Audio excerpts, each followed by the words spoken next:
Hi guys, Yusha here back again with another guide. Nakareceive ako ng feedback na nalilito sila sa Heart Desire Party event. So tara, alamin natin paano nga ba nag-work yung event na to. Let's go! So same lang siya ng vending machine. Meron tayong 10 choices dito. May TL 1, 2, 3 para sa mga choices. Kayo na sumilip at kayo na rin ang pipili kung anong gusto nyo. Remember, once na nag-draw kayo, malalock in na siya so di na siya pwede palitan. So choose your skins wisely. Kung makikita nyo, halos susi yung pinili ko. Kasi hindi talaga ako fan ng mga lab slack team. Sakit eh. Joke lang. So yun, pick lang kayo dito. Then proceed tayo on how it will works. So ang pinaka main difference niya sa vending machine is meron siyang 12 rounds.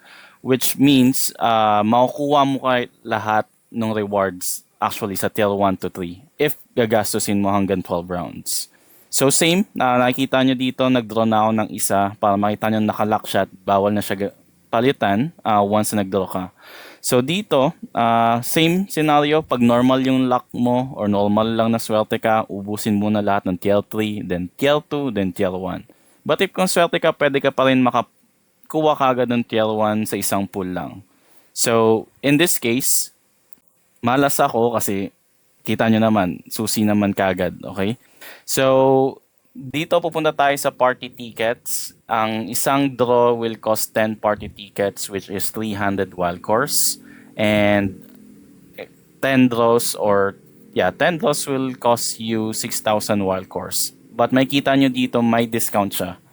And upon reading the event guide, etong discount na to is random kung gaano kadami per round.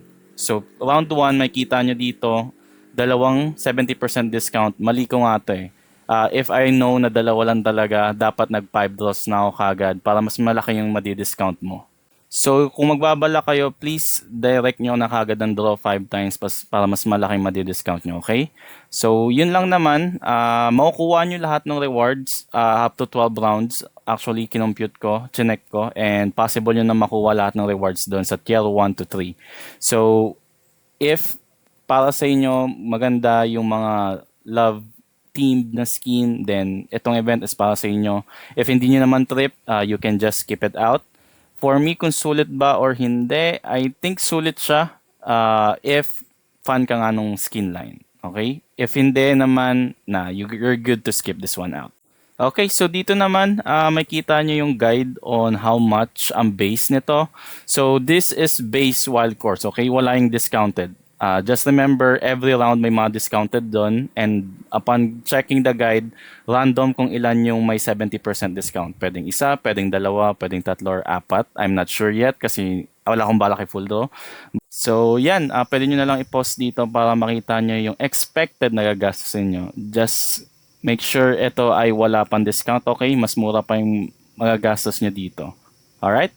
So yep, that's it for me. Once again, my name is Yusha and thank you again for your support. I do hope to see you in the next video and see you in the rift.